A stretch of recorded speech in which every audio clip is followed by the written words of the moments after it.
Hey guys, welcome to another video. This one will be about the Druze. The Druze Bayram security. Have no idea how to exactly pronounce that, but it's the new sectorial recently released for infiNity by Corvus Belli. Been wanting to talk about it for a little while now. It only recently came out.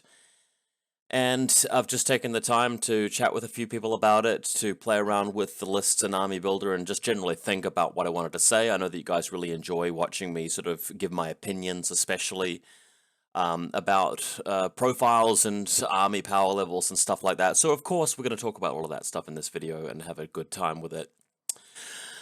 First thing I want to say in this video about the new Druze sectorial is that I think it's a good thing that they've released this faction. It's going to be good for the game because any new addition that gives players more freedom and more opportunity to create army lists and color schemes and experience the wonderful game of infiNity in different ways is a good thing. It doesn't adversely affect, balance or anything like that, because this is not a faction that you have to play, nor is it something which overpowers other factions or causes problems in the rules that I can see. So, with all of that, yeah, really happy with it. The new Druze line trooper models came out recently, or medium infantry, or whatever you want to call them, and I'm sure they'll be adding a few more releases which pertain to this faction as well.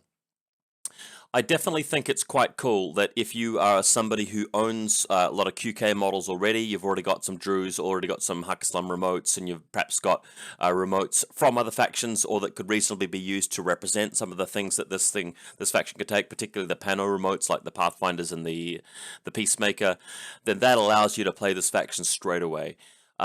Also, if you own a lot of infiNity armies like I do and a lot of other people do, it's really not hard to quite conveniently proxy a lot of the stuff. So that's an excellent thing. I think one reason, or one thing that a lot of people come to me for and like to hear my opinion about is whether I think that they're competitive, whether I think they're a good faction, where they stand compared to other factions out there. And I don't think that this is really going to be a contentious topic, or at least I guess it's not, although people may disagree with me, as they often do, but these guys are not like up the top. They're not up at the power level of Tohar and Imperial Service and the factions, which I think are the strongest in ITS at the moment. Are they at the bottom? Well, I think they're fairly close, but there are probably a few sectorials where I'd probably rather go with these guys compared to certain other sectorials.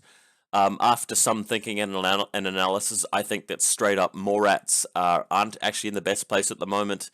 I don't think that Corregidor from Nomads is a particularly great faction, although they're still strong. It's just compared to all of the other factions that are playable. QK, which is probably the closest approximation to this, are also fairly weak. We'll talk a bit more later about whether you'd prefer this sectorial over QK, but one thing I would challenge you guys to do is that if you think that Druze Bayram security are a good sectorial competitively and they're quite strong, then that's fine. But as soon as you want to really come to the party with that opinion, remember, you need to be sort of giving us some examples of sectorials that you think are weaker than this sectorial. So if you're going to come along and say, hey, I think, I don't know, Acontecimento are worse than these guys, therefore this faction's one of the better sectorials, or I think these guys are better than Caledonia Highlander Army from Ariadna, I'm not saying that. But if you guys, for example, want to give me the names of some sectorials that you think aren't as good as this sectorial, then we can sort of have a discussion about how high up the ladder this sectorial actually is and how we would rate them. I think a more healthy exercise, though, is to go through and just talk about the specifics of the sectorial and learn everything we can about it, and then people can draw their own conclusions. And we always do that, so this video will be no exception. Moving on, I next want to discuss the few things about the sectorial that make it unique, that make it what it is and give it its identity and its character. What is it about these guys that would make you actually want to play them in the first place, and that would differentiate them from playing PanOceania or Arslan? Because this faction is neither of those. It can include troops from each faction, PanO and Oceania, but PanOceania. PanOceania and Hakislam, I meant to say there, but it's not those two sectorials. So let's talk about the standout features and the selling points. Number one, Saito Togan can be a specialist in the sectorial. The fact that they have him anyway is a big blessing, right? Saito Togan was previously only available in JSA and in the new ITS one-off army lists for PanOceania that weren't even that good. But in JSA, you wouldn't see him that much, because if you wanted a hidden deployment ninja that was killing things, you'd probably take Shinobu, and if you wanted a hidden deployment ninja that was pressing buttons and doing it cheaply, you'd want the ninja. The ninja can also do sniping and hacking. You've also got the Onuwaban in there, so this guy wasn't showing up in every JSA list. In this context, though, I would recommend him for every Druze list, because he's the only model in this faction that has TO Camo. He does TO Camo very, very well because he takes full advantage of his massive close combat ability, and becoming a specialist is crucial for models like that can start next to objectives. He's the only thing in this faction with smoke, and you do have access to MSV2 elsewhere, so that's the only way to take advantage of that smoke trick, where you shoot through smoke at a target that does not have MSV2.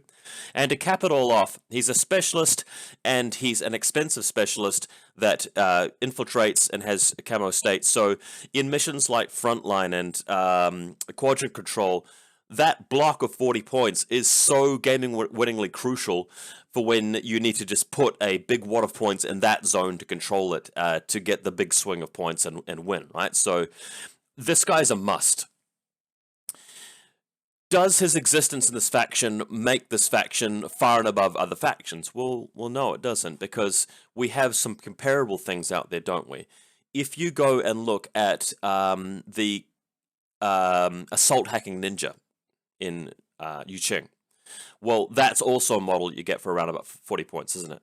So in terms of putting a hidden deployment model in a quadrant or something like that to get points, you could do the same thing with a model like that, in the same way that you can take a Malignos or something in its combined army and achieve that effect. A TO guy with Blister Skill 11 with a combi rifle, we've seen that before, haven't we? There are other models, Spectres and Crocmen, that do that. Having the smoke grenades out there in a TO camo model out in the middle of the field, well, Shinobu does that already, and we know what that's like in games of infiNity because we see that all the time. This guy can't superior infiltrate like Shinobu does, so Shinobu, in the aggressive role, undoubtedly does that better than this guy does, especially as she can be a lieutenant in Yuqing and blah, blah, blah, blah, blah. But this guy is a toolbox, and the great thing about him is that in your game with Druze, you are going to be seeing some situations where you can spend a few orders moving him 20 inches across the board and kill something with his explosive close combat weapon, surprise attack, MA4, CC24, taking out a tag or a lieutenant. There are going to be some games where he can do that. There are going to be other games where he doesn't even lift a finger and he doesn't fight at all, and he wins you the game just because he's a specialist in the right place at the right time, or he's adding a big wad of points into the right position at the right time.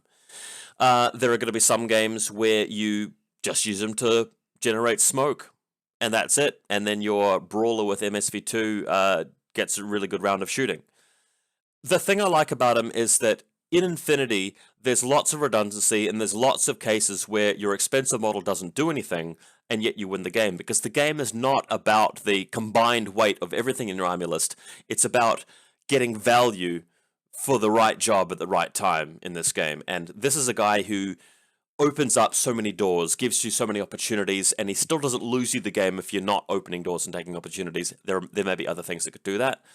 So this faction is unique in the sense that they have this guy, but this guy himself is not unique, is what I want to say. And obviously he cannot be a specialist in Yuqing, but in Yuqing you can take a killer hack and ninja. All things considered, I'd rather have the availability of a 29-point killer hack and ninja, because the hacking is really important. He may not need smoke if I can get smoke elsewhere, and the ninja's cheaper, so I can afford more orders in my list. So the ninja is a more desirable trooper and a more highly ranked profile in infiNity in general, but this guy is the most important profile in this faction, in my opinion. That's generally how I approach things. So that's the first thing I find really remarkable about this faction. The second thing I find remarkable about this faction is the fact that this guy here, the Druze veteran trooper, can be equipped with a new type of weapon, which is a combi rifle plus light grenade launcher that can be outfitted with EM and Nimbus grenades, which is something we haven't seen in infiNity before.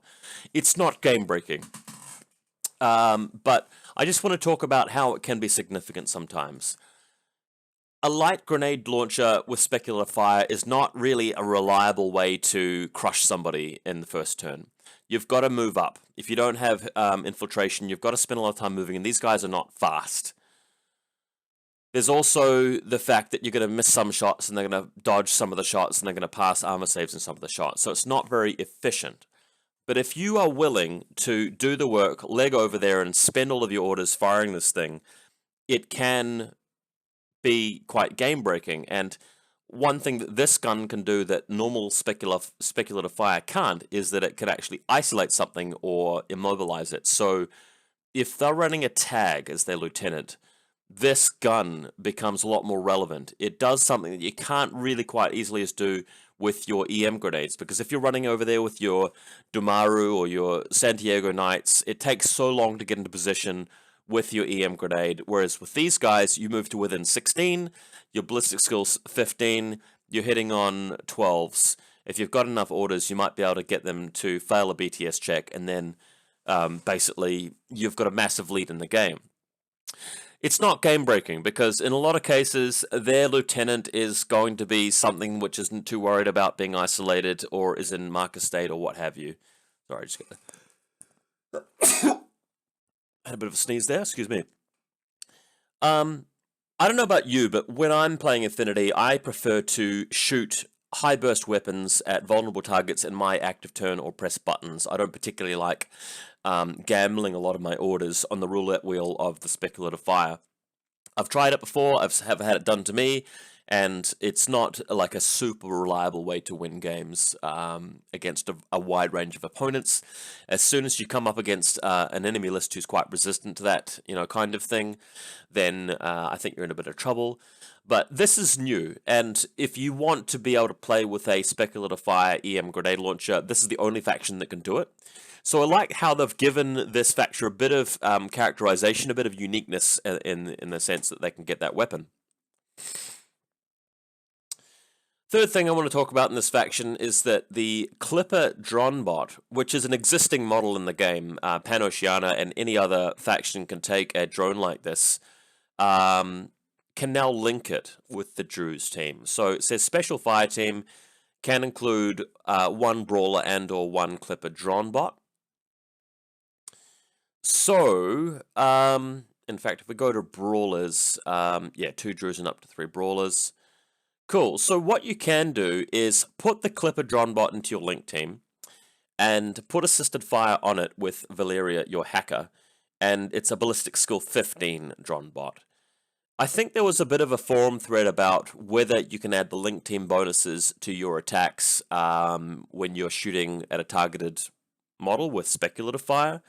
And I think the consensus was that you don't really get a lot of the bonuses there.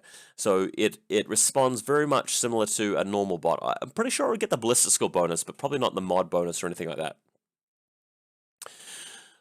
So that's a new thing. I want to point out that Unidrones are a thing. Onyx Contact Force is a real sectorial you can play in Combined Army, and they can already have Unidrones with missile launchers. Now, the difference with the Unidrones is they don't have the same ballistic skill that this guy has, but they do have Dogged. Okay, so there's a bit of a trade-off there. This guy has speculative fire on his smart missile launcher. Unidrones can't do that. But again, do you want to spend your turn trying to get your spotlight off or trying to get your forward observation off and then firing your smart missile launcher? Now, in theory, it's good, but all the experienced players will probably tell you that in infiNity, you don't want to be fueling your orders into anything inefficient. You want to be going for the surefire, high percentage stuff to win games. As soon as you get into a situation where you can only fire it 5 times and your opponent is using stuff like U-turn hacking program against you, it does become a little bit inefficient, especially since you've got to try and get the spotlight off, and they can reset against that, and they can shoot the person who's trying to come around with a forward observation, or they can just hide things if they know that you're playing this kind of list.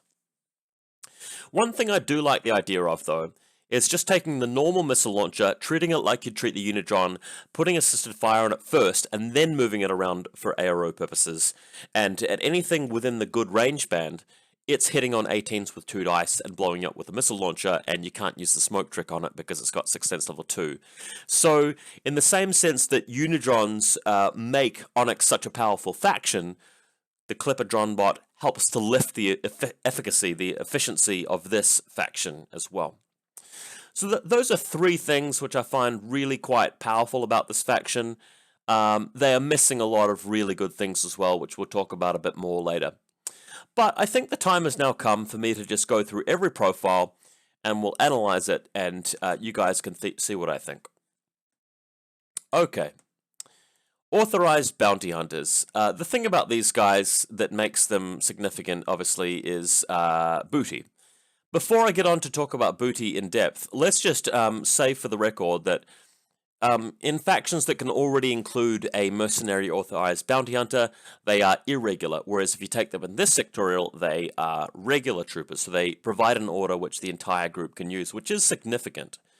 Would you want to take them as just a cheerleader? Would you want to take the combi rifle guy for 16 points? Well, at the end of the day, at face value, his stats are very similar to just like a Fusilier. He's slightly better. I mean, do you want +1 whip for an extra 6 points, including an extra plus 3 BTS if he's a cheerleader? No, you'd probably rather save 6 points so that you can buy better stuff elsewhere. But the booty level 2 can sometimes make him a bigger deal. So if we're talking about a normal pleb, line trooper guy that has one of these guns, does it become worth it? Looking through them, getting smoke grenades helps. That's a big deal. Getting ODD, that can be a big deal. +3 armor can make him a bit of a better cheerleader, but I mean, most of these things just don't really take him up to being 16 points worth, in my argument. But my other argument, there's another side to look at this.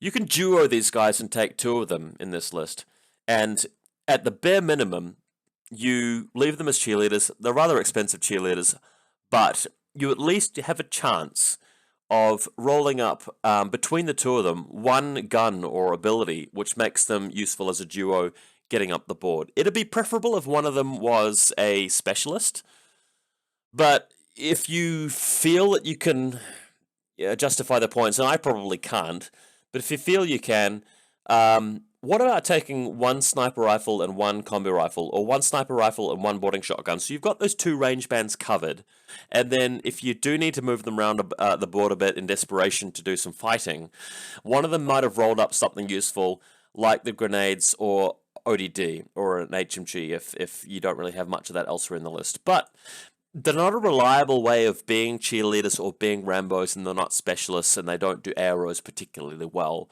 unless, of course, you specifically invested in a Spitfire and you specifically picked up Mimetism or ODD, which is a very low chance. We're talking about rolling a crit there for that kind of thing. So it's novel that they're regular, and it's cool that they can be a duo, but most of the time these guys are going to be overcosted. Before we continue through all of the profiles, let's just say that Valyria Gromos has a special rule where she can join any fire team, and that would, under my reading, include duos. There's a thread over in the forums at the moment where people are arguing about the extent to which she can really join fire teams under that rule, but it's pretty clear that she could team up with an authorized bounty hunter, and that is a bit more of an intriguing combination. Let's say you take a dedicated shooting bounty hunter like the guy with the Red Fury, since you can't take the awesome crackhots that this sectorial misses out on. If you take the bounty hunter Red Fury, and then he rolls up a bike or, Mimetism or ODD or a nanopulsar, he becomes a bit more of a fighter, or if he's +3 armor. And then, or even MSV2, I mean, that'd be awesome. Can he get MSV2? No, it's MSV1, I think, is the extent to which he can get that sort of stuff. or even a multi-rifle, and then you attach Valyria, so he's moving and doing the shooting, and then she's pressing the buttons for him. So that might be a cool little combo. So if you're already going to take her on the list, maybe you could add one of these guys in. The thing is, sometimes she's going to be subbing in for the other Link team, so you got to work out in advance what you're going to be doing. Yeah, so the other profiles, the Spitfire is honestly irrelevant. I cannot understand why you would pay an additional SWC for a gun that is inferior to the Red Fury. The Red Fury profile is cheaper in terms of points. It's 1 point cheaper and half an SWC cheaper. And the gun's better because it has shock over the normal Spitfire. Unless you desperately want to not remove the model from the table and not do double damage to effectively to an NWI trooper or dogged trooper. I can't understand that. Why would you take the Spitfire? Somebody tell me. I don't know. Anyway, let's move on. Bashi Bazooks. So this is the only airborne deployment trooper, although to be fair, it is a parachutist, not actually a full-on airborne deployment trooper. People were reminding me of that in my Arslan video. So let's talk about these guys again in the context of Druze, because when you play them in the Druze sectorial, you can have a specialist Bashi Bazook. Would you want to take the specialist? Well, again, the difficulty here is that this sectorial so light on Rambos. This is not a sectorial where you can take a Hacktow or a Swiss Guard or a Tiger Soldier or Achilles. You're very short on the Ramboing pieces. Even the tags in the sectorial aren't really very good at that.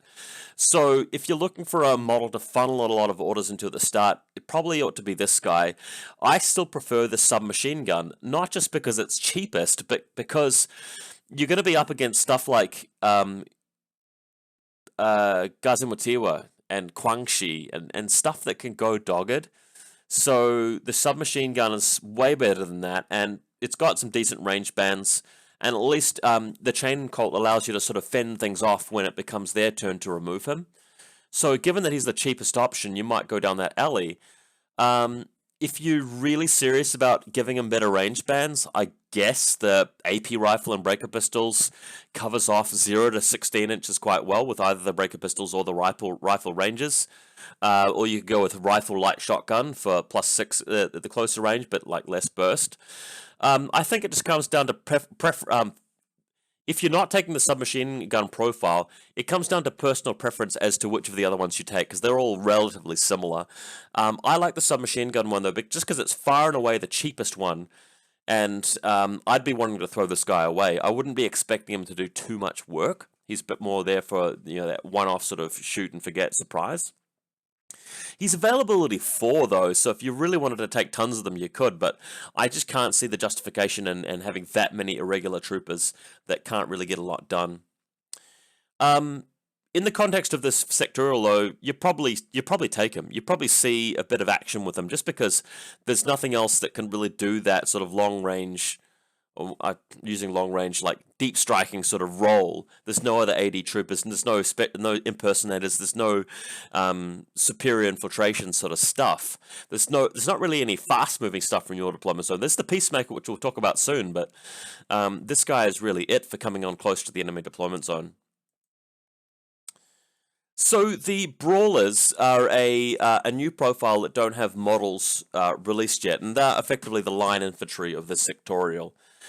That used to be Druze when you play QK to some extent, or Ghulams I suppose would be the QK, but Brawlers are the basic line infantry of this sectorial.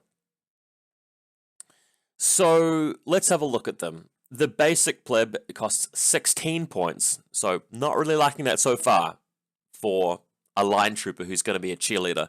Remember, this guy's not going to be going and doing any fighting by himself, right? 4 for speed, that's normal. CC 14, decent. He's got Fusilier type ballistic skills, so that's sort of on par with them. Same willpower as the Fusilier, so looking very similar to the Fusilier so far. Armor 2 and BTS 3, so he's a bit tougher than the Fusilier. So for exactly the same Fusilier stats, but +1 armor and +3 BTS, you have to pay an additional 16 points. Oh, and you get a light shotgun too. So is that worth it? I would rather take the Fusiliers because they are more cost efficient for what they do and what they're for. Really, all you're going to be doing with guys like this are surviving and shooting. That's basically it. They're cheerleaders. They can go on your link team. what kind of tech can they have? Because that's more important for the bigger game when you're in a link team, which is how these guys are designed. You can take a one-off duo, but I don't recommend it. So they can be the lieutenant at whip 12, mind you, which is not great. Doctor and engineer, insanely expensive at 20 points. Are you serious? And the willpower 12? Ouch. Ouch. That is not good. At least in PanO, you can take a trauma doc for less points and higher whip. That is shameful. You have an assault hacker instead of a regular hacker. Well, the regular hacker is better in this context, but at least the sectorial has assault hacking. I think this guy might be the only assault hacker you can have. I'd rather take a willpower 14 Valyria who has a pitcher over the Brawler. So if you're thinking of adding a hacker to your link team, don't take the assault hacker Brawler unless you specifically just have to have a assault hacker. If you just need a hacker in general to be able to take remotes, Valyria is by far the better option. The heavy rocket launcher, again, I mean, as an ARO, you're probably going to be wanting to link up with the Druze, since we'll see that they can form a special fire team with the Druze. The multispectral sniper is really the only profile that interests me in this link team. So the thing that makes this significant is that he's not too expensive at 28 points. In the full link team, he's ballistic skill 15. He can shoot 3 times in the active turn, twice in the reactive turn, and he's got MSV2, which is quite a rare thing to have in link teams. In a core fire link team of, say, Bow Troopers in Imperial Service or a Yalgats in Morats, you have to take a very expensive 5-man link team because Bow Troops and Yalgats are quite expensive by themselves, but in this link team, you can take a couple of expensive guys and a few cheaper guys.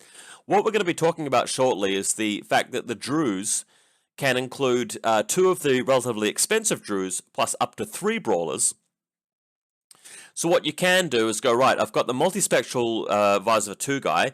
I'll take a Lieutenant and a Bear Pleb for just the minimum 16 points each.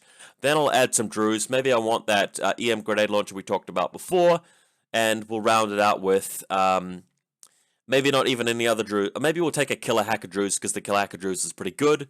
And we might have Valyria Gromos elsewhere in the list, either to link up with the Bounty Hunter or to sub in for this link team. What I quite like doing with my armies when I play infiNity is to have more than 5 models in the core link team to top up the link when somebody dies. So Valyria can fulfill that role quite well, can't she? So if you look at it in this context, the link team isn't super expensive. Yeah, Fusiliers are doing this way more cost efficiently, but you can get the MSV2 sniper in there, and you might be able to get smoke either from the Bounty Hunter rolling it up on booty, or Saito Togan throwing down smoke from the middle of the table, and then you're coming around, you're shooting Ballistic 15 through the smoke at their ODD, whatever it is, and being very efficient in that regard, or setting him up as an ARO piece, and he's much more resistant to that Swiss Guard because the Swiss Guard can't surprise attack him because he's surprise shot level 2. Sorry, he's 6th sense level 2, and he's got MSV2. Having said though, realistically, guys, Swiss Guard, BS15 4 dice. This guy, BS15 2 dice. This Swiss Guard's still going to nail him, isn't he? So I'm not really feeling it. It's not wonderful. It's just it's good enough to take. Like you still probably want to put it in there. Okay, I'm just gonna zoom myself up a little bit. Have we talked enough about Brawlers? Yeah, so generally, overall with the Brawlers, can't say that I love them. They don't make this sectorial better than other sectorials.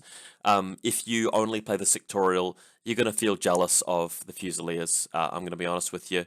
It's nice to have an MSV2 guy, but other sectorials can find ways of actually pumping out the MSV2 in a pretty relevant way as well. Let's move on. So Valyria, we talked a little bit about her already. Let's just revisit her for a moment. She comes with a pitcher, which most hackers don't ordinarily get. She can be in a link team with her pitcher, which is a huge deal.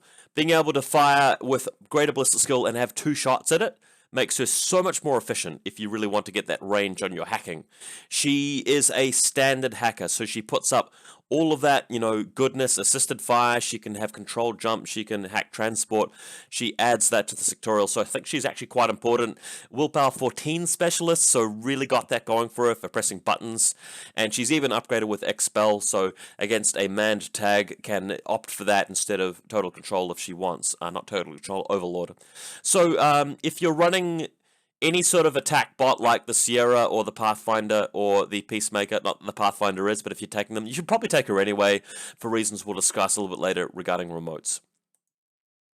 The Warcore, available for everybody, and this sectorial is no exception.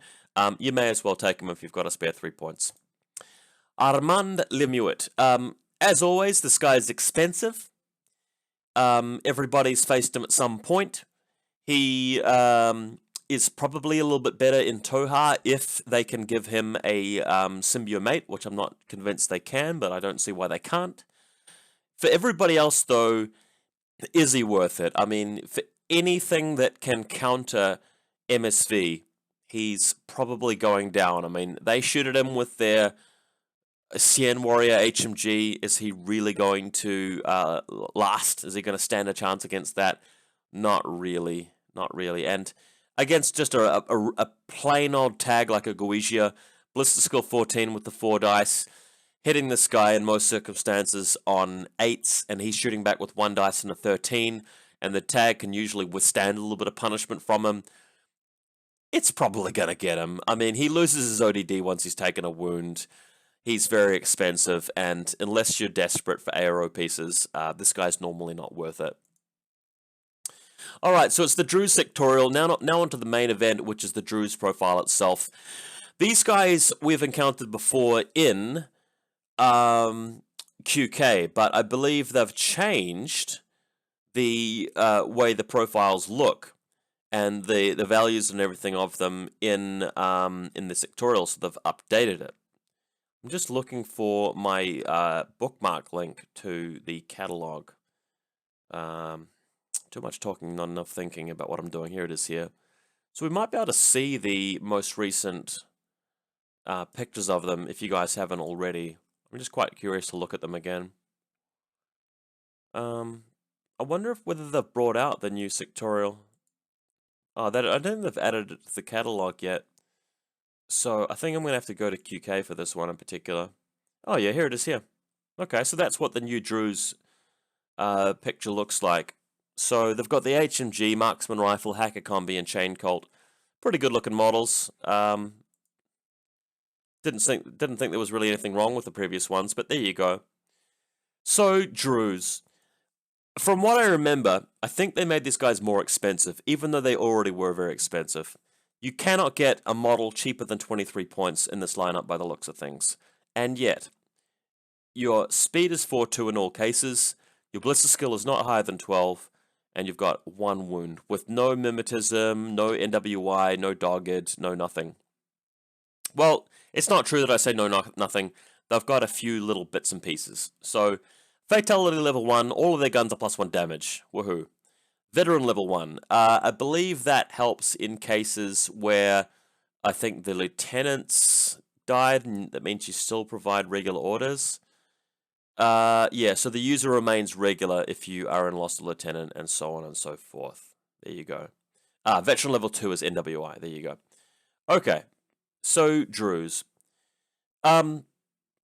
Yeah, I don't think anybody is particularly jealous of these guys. I mean, there are a lot of X-Visors in their equipment, but X-Visor, although it's a good rule, it's not the most sought-after rule in the game. There are other models which have X-Visors. Usually, when you see models in this sort of points range for those kind of stats, they usually have Super Jump or Mimetism or MSV1 or something like that, and these models don't have a strong rule like that.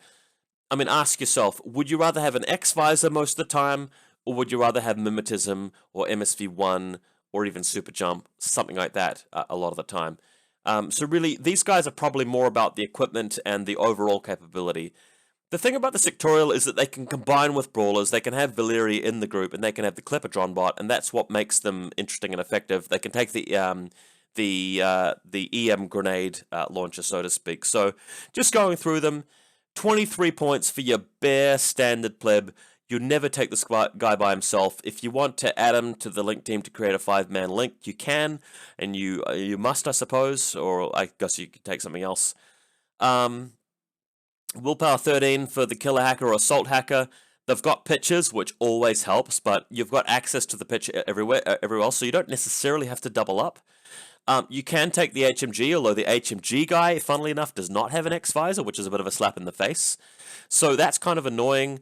Yeah, I mean, looking at this guy, an HMG, and he's Bliss Skill 12, so he does not actually do shooting better than the Fusilier does in NCA. It's just he's a little bit tougher, but he's just so many more points. That's the only problem. So looking through all of these profiles, it's just generally that they're very expensive, you know. There's nothing here that I see where it's like, wow, I'm really getting a bargain for what is on offer here. The multi-sniper, cool, mimetism, so that's something.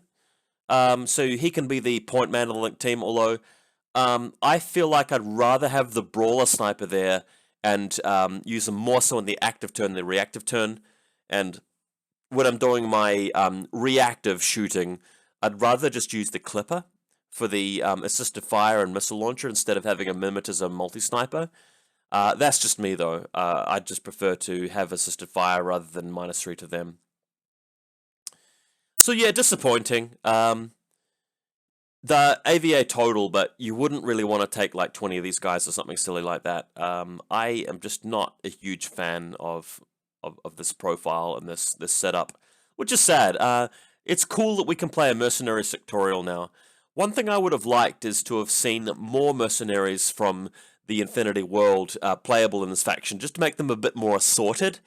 At the moment, this limited sectorial sort of feels like, you know, the Druze and an extra profile or two plus remotes is sort of what it feels like.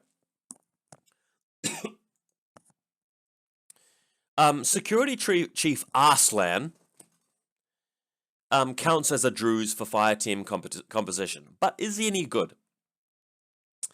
So 4-2 speed, not loving it because running around the battlefield killing things is going to be less efficient. You're going to run out of orders quicker. CC16 is not really in the sweet spot for it, so it doesn't come up very much. BS13 allows you to, you know, pack a bit more punch in a link team where the highest you can get to is 12, so he is your point man for shooting, but he can't have anything longer range than a multi-rifle, so you want to get him out of your deployment zone and within 16 inches of them, but he's moving at 4-2 speed every time, so I'm not loving that. Willpower 13, but he's not a specialist. Having said that, the Lieutenant, hey, I mean, he's better than a Brawler Lieutenant for winning first turn. Armor 3, BTS 3, cool, that helps him survive a bit more, and NWI helps him survive a little bit more, but again, any dedicated attack with shock is going to make a mockery of him. Multispectral Visor level 1, always useful, so that's a plus. He still keeps Fatality level 1, Hyperdynamics helps to keep him alive, Veteran level 1, just like everybody else, and for all of that, 36 points. So there are a bunch of other things in the game that you can get for 36 points, which have quite a lot of tech, quite a lot of special rules. To get the most out of this guy, you're really going to be wanting to do a lot of shooting with him. In the reactive turn, I'm not too happy about leaving them there to just provide AROs, because they just have to shoot at him with some sort of shock-capable weapon, and he can just go down, and that's not great. In the attacking turn against a really good opponent, they are just going to wait for him to come, and if he does damage, then so be it. A 10 order turn is not going to be enough for this guy to kill the entire enemy army, because he's just not mobile enough. So I'm not in love with him. I can see how you might want to take him, but I just don't love him. I really don't. Sure, you can use him as your lieutenant if he dies. You've got veterans elsewhere in the troops, but in the list, but there's a lot of stuff in the army list that doesn't have veteran, and you're still going to be dealing with quite a lot of irregular orders if that happens. The Anaconda Mercenary Tag Squad. So this guy's been around for a while. He's been available to Ariadna, and never been a very impressive tag that people write home about. So you pay 62 points, which is a fair bit cheaper than something like a Guizia. But let's look at the deficiencies. Movement 4-4 speed, well, you miss out on the tag type speed that we all know and love. CC16 tags normally are a little bit better in close combat for defensive purposes, and this thing doesn't even have a decent close combat weapon, it's just got a normal CC. Ballistic skill 13, well, that is poor. I mean, most tags have BS 14 or 15. This guy is just sort of basic average heavy infantry sort of stats for that. Phys 16, so he's dodging on 10s, and even if he does win a round of close combat against you, which is unlikely, you might be able to pass an armor save. It's not like the Phys 19 of some super serious tag. Whip 13, not a big deal. Armor 6, BTS 6, he sort of feels a bit more like an overdrawn than he does a heavy tag like a Guizia or something like that. So with 2 structure points, like this is starting to feel more and more like a heavy infantry model than an actual dedicated tag. And then looking at the fact that he doesn't have any multi-weapons, his direct template weapons are short-ranged, the Panzerfaust obviously limited ammunition, and the Anaconda operator itself isn't even a specialist unless I'm blind. I wouldn't want to pay 62 or 64 points for this thing. I just think it's a very weak profile. It's very watered down.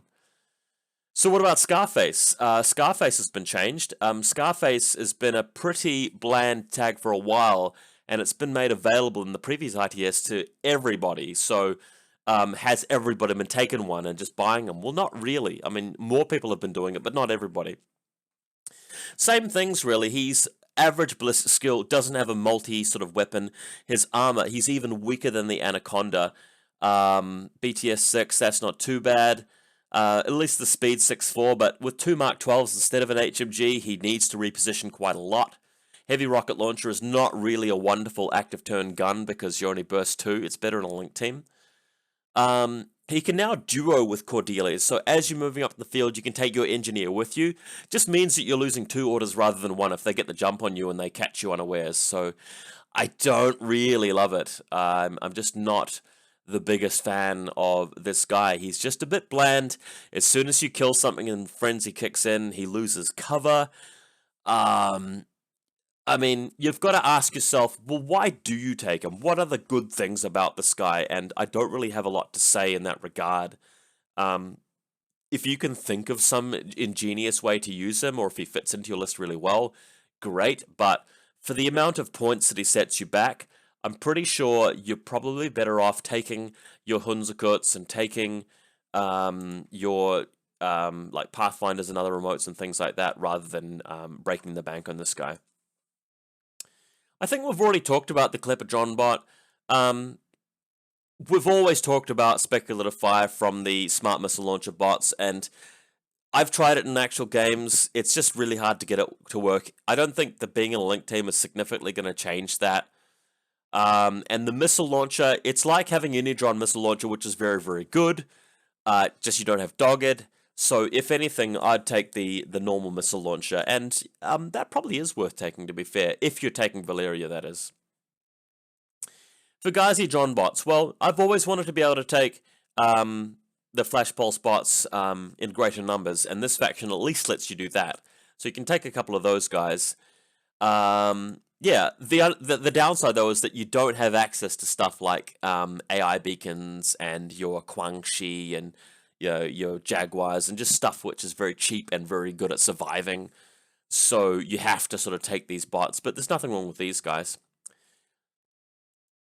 Once you run out of points availability for them, you might want to grab a couple of Minesweepers as well. Now, these guys are a bit tougher because they are bigger and fatter and don't defend themselves as easily, but they're better in those missions where the baggage kicks in for zones. We've always had these arguments about whether your opponent picks up additional points for killing them because of the baggage providing an extra 20 points, but somebody has said that there's a rough consensus that obviously it's a piece of equipment which no longer works after they're dead, so you might want to look that one up and have an argument about that if you feel the need. Evo hacking, wouldn't worry about it because you're not really going to be sending too many drop troopers down. You've only got airborne deployment parachutist from your what's-his-face, the Bashi Bazook. So that's not really going to come up very much.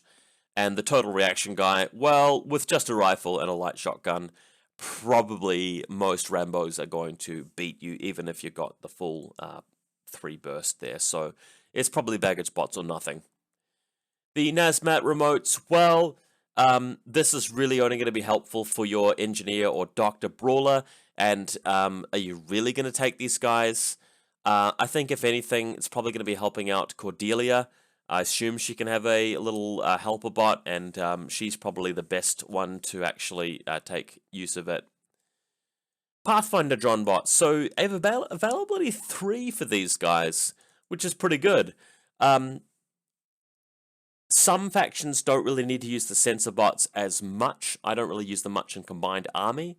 But when you're playing a faction like PanO, where you don't really have access to very good specialists elsewhere, they can be a bit better. Because you're not going to be wanting to spring Saito Dagan out of nowhere and just press buttons, sending one of these guys up might be better. There are a lot of situations where their other abilities come in handy as well, but at the end of the day, this is not a faction-specific model. It's just cool that you can have 3 of them. We're going to talk about Hunzerkuts in a minute, but when it comes to pressing buttons, it's probably the Hunzerkut more so than the Pathfinder. The Peacemaker. Okay, so up until now, this was a unit that only PanO could take, and these guys are privileged to take the Peacemaker. I thought at one point that these guys were the money. I thought they were actually really cool, but then I remembered, well, hang on a second. Yes, you can start halfway up the board, but when you're so fast, it's only going to cost you 1 additional order to move up to that point anyway, and then start attacking. So any other model that is capable of running around with a Spitfire, if it has slightly better rules than this guy, then it's probably worth it. So Krakot Renegades with Red Fury, probably preferable. Bulletier, obviously preferable. Tiger Soldiers and stuff like that with Spitfires, preferable. So stuff that's going to do the job better, always going to be preferable to this guy. He does have the Orc spot though for the Heavy Flamer, which is nice. Because there are so few other things which can really take this guy's job in this faction, you'll probably see him more often in this faction than you might in Pan-Oceania, which is cool. At the end of the day, though, I think I would personally just prefer the Sierra Dronbot with the HMG. He's, is he cheaper? I think he's a little bit cheaper for the heavy weapon if you're going Spitfire plus Orc spot kind of thing. Yeah, he's got total reaction as well, obviously. I don't know. I mean, maybe the Peacemaker is worth it. I haven't really playtested this much, but the Peacemaker, definitely there's a stronger argument for him than there is in PanO. I think if you're tossing up whether to take this guy in Druze or PanO, Druze is definitely more appealing. The question you ask about this list is, this army is, who is your Rambo going to be? Because that's one thing the sectorial doesn't do. I mean, this is a sectorial that does not have the awesome warbands that other factions have. You don't have your Jaguars or your Morlocks or your Guangxi or your whatever, your Gazimotiwa. You don't have your ball-busting tags. There's no Sphinx or Avatar or Yotam or Kata, right? You don't have that sort of stuff.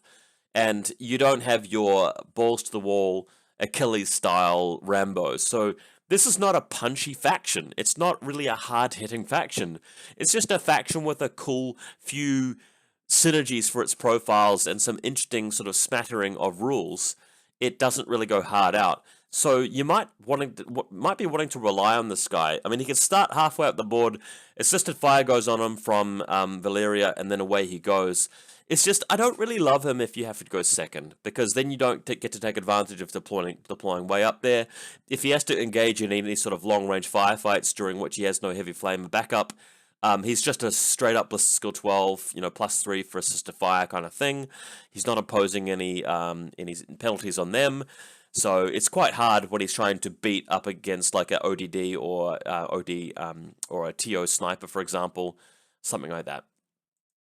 Sierra drone bots, again, nothing else in this list really plays the mobile HMG role. Your tags don't really do it very well. Your Druze certainly don't do it very well. So this guy's probably the way to go. Even in factions like Combined Army and Yujing, I still sometimes take the TR bot just for attacking with an HMG that can go up to BS14 effectively by ignoring cover with assisted fire. So I actually wouldn't mind taking a guy in the list.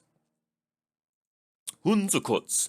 This is the Hakaslam unit, which stays irregular, and you can still take the light grenade launcher version.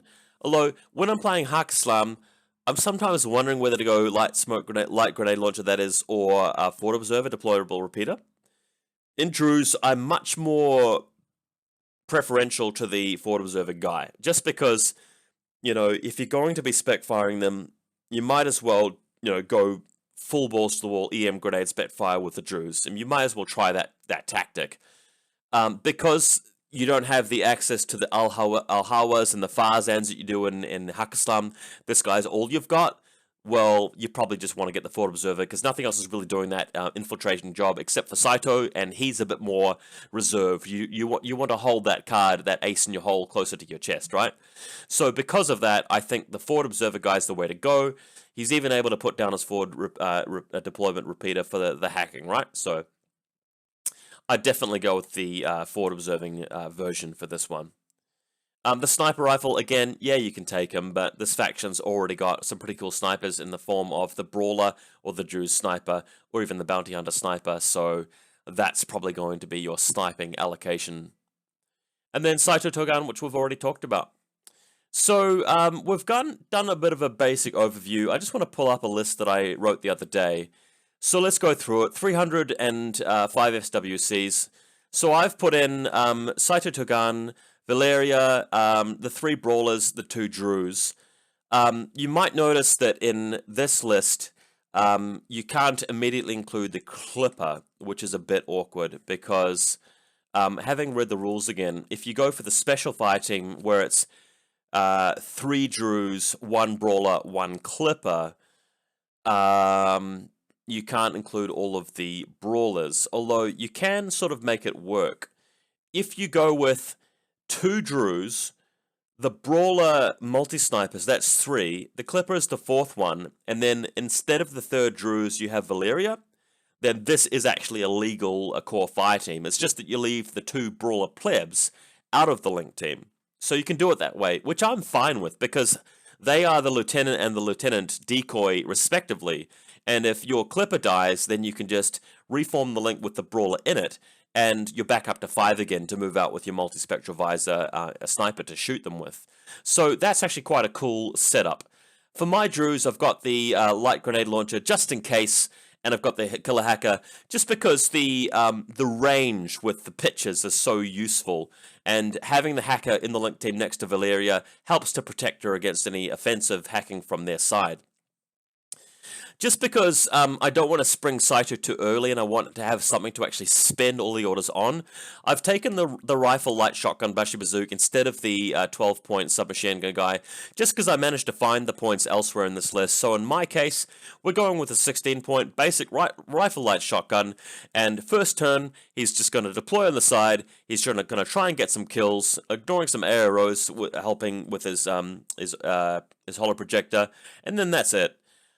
If they're leaving some aero pieces out in a position where I have to move around to kill it, I might put assisted fire on my Sierra drone bot, move out and shoot that, and then move back into total cover with the drone bot. So that's the plan there.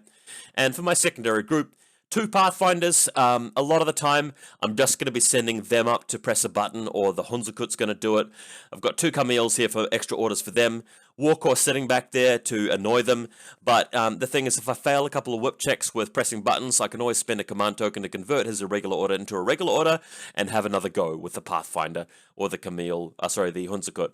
And Valyria, if she wants to, can put assisted fire on one of the Pathfinders, and then it can go shooting with its combi rifle. So really, not the most impressive list. I mean, there's no Crackot Renegades in there, there's no super tag in there, there's no awesomely powerful heavy infantry, which is super efficient.